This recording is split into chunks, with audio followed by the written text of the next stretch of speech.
اعوذ باللہ من الشیطان الرجیم بسم اللہ الرحمن الرحیم قد افلح من تزکا وذکر اسم ربہ فصلی بل تخسرون الحیاة الدنیا والآخرة خیر وابقی ان ھذا لفی الصحف الاولی صحف ابراہیم وموسیٰ۔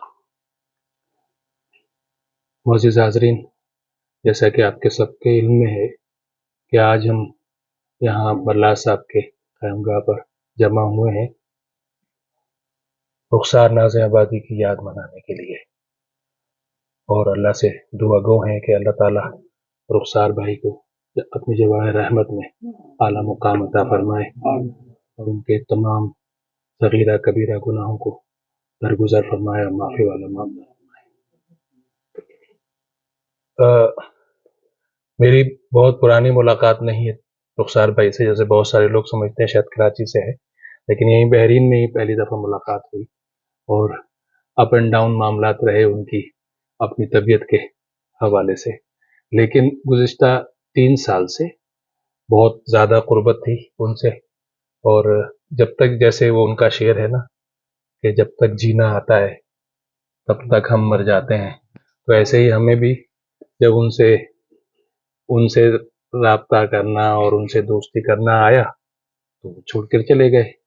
بہرحال یہی معاملہ ہے انسانوں کا کہ ہماری یہیں تک ہماری لمٹ ہے کہ سب نے جانا ہے ایک دن تو، لیکن یقیناً بحرین کی ادبی فضا کے لیے، ادبی ماحول کے لیے رخسار بھائی کا جانا جو ہے ایک بہت بڑا المیہ ہے، اور جہاں تک ہم لوگوں کا، ہم میں سے بیشتر لوگوں کا ذاتی نقصان بھی ہے، رخسار بھائی سے دوستی، دعا سلام اور ایک تعلق مستقل رہا، تو ہم نے سوچا کہ کیوں نہ ایک جو ہے نا چھوٹی سی نشست شروع کی جائے رخسار ناز آبادی کے یاد میں، اور پھر انشاءاللہ العزیز ہمارا ارادہ ہے کہ بہت جلد ایک عالمی مشاعرہ بیاد رخسار ناز آبادی جو ہے وہ منعقد کیا جائے گا اردو مرکز بحرین یا الثقافہ کے پلیٹ فارم سے، جیسے آپ لوگوں کا مشورہ ہوگا۔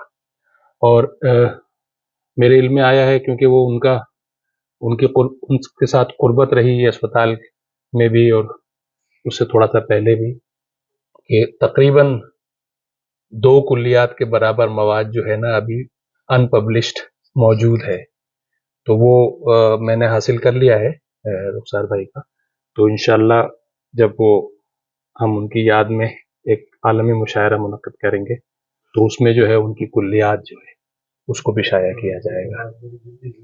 جی انشاءاللہ، جی جی جی جی جی نہیں، وہ انشاءاللہ محفوظ ہے، اور اس کا میں خود کروں گا انشاءاللہ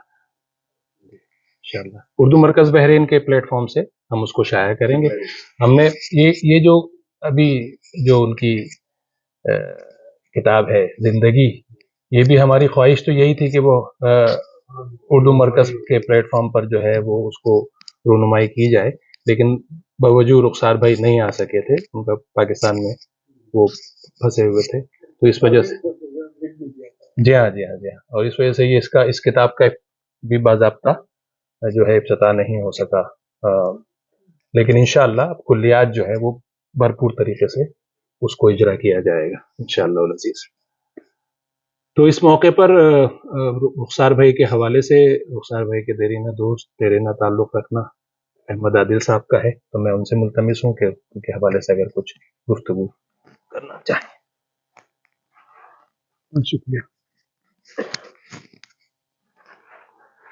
میں سوچ رہا تھا کہ کیا بات کروں، تو میں نے اس کتاب کے پیش رفت کے طور پہ ایک مضمون ان پہ لکھا تھا، مضمون مختصر سا ہے، تو میں نے سوچا کہ میں وہی پڑھ دوں۔ بہت لوگوں نے شاید پڑھا ہو، کچھ لوگوں نے شاید دیکھا ہوا ہو، لیکن کوئی بات نہیں۔ 3 صفحے کا ہے، وہ زیادہ نہیں ہے۔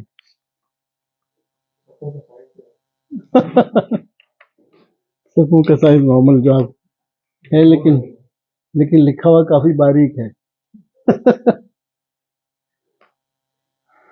اس کا عنوان ہے رخسار ناظم آبادی ایک منفرد شاعر۔ آج سے 17 سال قبل جب میں بحرین میں نووارد تھا، نور پٹھان بھائی سے پہلی مرتبہ رخسار ناظم آبادی کا نام سنا۔ ابھی ان سے ملاقات نہیں ہوئی تھی۔ یہ نام سن کر میں چونک پڑا۔ بڑا منفرد نام ہے رخسار ناظم آبادی۔ رخسار میں شعر و شاعری کی تمام نزاکتوں کی جھنکار ہے، جبکہ ناظم آباد میں کراچی کی ایک ایسی بستی کی عجیب سی بے چینی جھلکتی ہے جہاں برسوں کے استحصال اور بے توجہی نے مسائل کے انبار لگا رکھے ہیں۔ جہاں عام لوگ بھی اس بستی سے اپنا تعلق ظاہر کرتے ہوئے مصلحت سے کام لیتے ہیں، وہاں رخسار نے اس کی نسبت کو اپنے شاعرانہ تخلص میں شامل کر کے گویا اپنے مخصوص لہجے کی پہچان بنا لیا۔ ان کا شاعرانہ نام سنتے ہی ان کی شاعری کی نمکین سی ترشی اور حسین سی مٹھاس کے خوبصورت امتزاج کا احساس ہو جاتا ہے۔ کسی بھی شاعر کے لیے یہ معراج ہے کہ وہ اپنے مخصوص لہجے سے پہچانا جائے۔ اس ضمن میں رخسار نے اپنے شاعرانہ نام کے ساتھ پورا انصاف کیا ہے۔ زندگی کی دونوں تلخ اور حسین حقیقتیں اس انداز سے ان کی شاعری میں بیک وقت نظر آتی ہیں کہ شعر پکار کر کہتا ہے کہ میں رخسار کا شعر ہوں، اور وہ ایسے اچھوتے انداز میں شکوہ کرتے ہیں کہ شاعری کی بلندیوں کو چھو لیتے ہیں اور زندگی کے مشکل ترین مسائل کی جانب ہماری توجہ آہستگی کے ساتھ مبذول کرا دیتے ہیں۔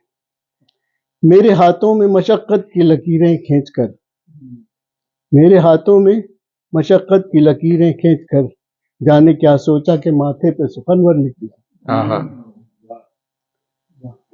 رخسار کے لہجے میں ایک ایسا انداز شکایت ہے کہ بات دل کو بھی لگ جاتی ہے اور اس میں کوئی جارحانہ پیغام بھی نہیں ہوتا، بس زندگی کی نرم گرم کی جھلک ہوتی ہے، ایک خوبصورت سی میٹھی سی چبھن۔ ہم ایسے بند کمروں کے مکی ہیں جہاں تازہ ہواؤں کا گزر نہیں۔ عجب میں ایک وصیت لکھ رہا ہوں، عجب میں ایک وصیت لکھ رہا ہوں، پسینے سے مشقت لکھ رہا ہوں۔ میری ہمت نہ پوچھئے صاحب، میری ہمت نہ پوچھئے صاحب، ریت پر کشتیاں چلاتا ہوں۔ کیا مگر رخسار کی شاعری میں موضوعات کی کمی نہیں، صرف شکوے اور گلے ہی نہیں ہیں، صرف زندگی کی شکایت ہی نہیں ہے، بلکہ زندگی کا فلسفہ ہے۔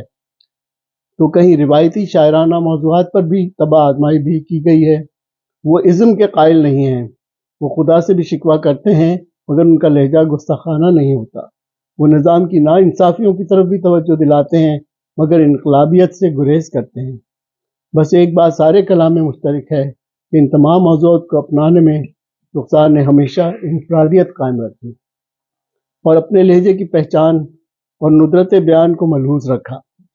رخسار زندگی کی حقیقتوں پر ایک گہری اور مدبرانہ نظر رکھتے ہیں، مگر اس ضمن میں بھی اب یہ سینٹ اس میں رکھتے ہیں پریزنٹ کا ہے کیونکہ اس وقت لکھی گئی تھی جب وہ حیات تھے، اور اپنے لہجے کی پہچان اور ندرت بیان کو ملحوظ رکھا۔ رخسار زندگی کی حقیقتوں پر ایک گہری اور مدبرانہ نظر رکھتے ہیں، مگر اس ضمن میں بھی ان کو انتہائی سادگی اور اچھوتے پن سے بیان کر دیتے ہیں۔ چھوٹی بحر اور مختصر پیرائے میں گویا دریا کو کوزے میں بند کر دیتے ہیں اور یوں شاعری کی اعلیٰ منزلوں کو چھو لیتے ہیں۔ پڑھنے والا سوچتا ہی رہ جاتا ہے کہ اس قدر سادگی میں اتنی گہرائی، سیاق و سباق کہاں سے شروع اور کہاں ختم۔ یہاں ایک مثال دیتا چلوں، زندگی کے گورکھ دندے کو بہت سے شاعروں نے ایک معمہ سمجھا اور اپنے کلام میں اس کا اظہار کیا ہے، مگر رخسار کا ندرت بیان دیکھیے۔ سب کے سب الجھے ہوئے ہیں زیست میں، سب کے سب الجھے ہوئے ہیں زیست میں، زندگی ہے بھی بہت مشکل سوال۔ ایک اور زاویے سے اسی بات کا جائزہ لیتے ہیں۔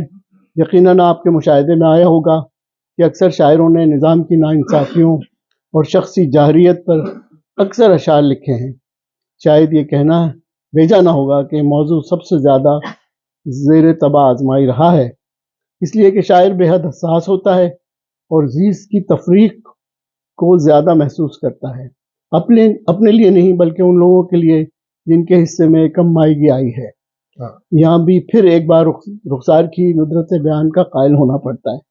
اس قدر سادگی سے اظہار کرتے ہیں، بہار اب کے بہت سہمی ہوئی ہے، بہار اب کے بہت سہمی ہوئی ہے، گلوں پر تازگی ہے بھی نہیں بھی، گلوں پر تازگی ہے بھی نہیں۔ رخسار شاعری کے روایتی اور قدیم موضوعات کو بھی نئے اور اچھوتے انداز میں بیان کرتے ہیں۔ یہاں بھی ان کا لہجہ مخصوص اور منفرد ہوتا ہے۔ آپ کے علم میں ہے کہ انگنت شعراء نے ماں کی محبت اور اس کی لگن کے موضوع پر اکثر طب آزمائی کی ہے، مگر رخسار کا بیان بالکل اچھوتا ہے۔ کیسی بے ساختگی ہے! مجھ کو تاخیر ہو گئی باہر، ہاں مجھ کو تاخیر ہو گئی باہر، ماں پریشان ہو رہی ہوگی۔ کیا کہنے. مجھ کو تاخیر ہو گئی باہر، ماں پریشان ہو رہی ہوگی۔ روایتی شاعری میں وقت کی بے ثباتی کا گلہ بھی ایک ایسا موضوع ہے جس کو شعراء نے اپنایا اور جگہ جگہ اشعار میں اس کا شکوہ کیا۔ رخسار نے بھی ان احساسات کو محسوس کیا اور اپنی شاعری کا حصہ بنایا، مگر اس موضوع پر بھی رخسار نے اپنے اچھوتے پن اور ندرت بیان کو ہاتھ سے نہ جانے دیا۔ کس خوبصورتی سے وقت کی بڑھتی ہوئی بے ثباتی کو بیان کرتے ہیں۔ حادثے پر اب کوئی رکتا نہیں، حادثے پر اب کوئی رکتا نہیں، اپنے اپنے وقت کے پابند لوگ۔ اپنے شاعرانہ اسلوب کی انفرادیت کے علاوہ رخسار کی شخصیت بھی بڑی منفرد ہے۔ شعر پڑھنے کا انداز وہ تحت اللفظ ہے مگر بالکل مخصوص۔ احباب جب رخسار کو شعر پڑھنے کے لیے کہتے ہیں تو رخسار پر ایک عجیب اضطراری سی کیفیت طاری ہو جاتی ہے۔ چہرہ سنجیدہ اور گہری فکر کا غماز ہو جاتا ہے۔ شعر شروع کرنے سے پہلے ایک مخصوص انداز میں گلا صاف کرتے ہیں۔ ایک مشاعرے میں جب ڈائز پر آئے تو استفسار کیا کہ شعر پڑھنے کے لیے 2 مائک کیوں لگے ہوئے ہیں؟ سامعین میں سے ایک صاحب نے آواز لگائی، ایک کھانسنے کے لیے اور ایک شعر پڑھنے کے لیے۔ گویا اپنے منفرد انداز سے ہر جگہ پہچانے جاتے ہیں۔ ترنم انتہائی عمدہ ہے مگر اشعار تحت اللفظ ہی پڑھتے ہیں تاکہ شعر کا سرمایہ ان کی آواز کی خوبصورتی میں ضائع نہ ہو جائے۔ رخسار کی شخصیت بھی بڑی منفرد ہے، انتہائی جاذب مگر خاموش۔ ان کو کوئی بھی ذمہ داری دی جائے تو اس قدر محنت اور خوبصورتی سے نبھاتے ہیں اور ذرا بھی داد و تحسین کی توقع نہیں رکھتے، بس خاموشی کے ساتھ پس پردہ اپنے کام کی ذمہ داری کو نبھاتے ہیں۔ ان کی شاعری میں تو آپ کو جا بجا شکوے اور گلے ملیں گے مگر عملی زندگی میں کبھی بھی منہ سے شکایت کا ایک لفظ نہیں نکالا۔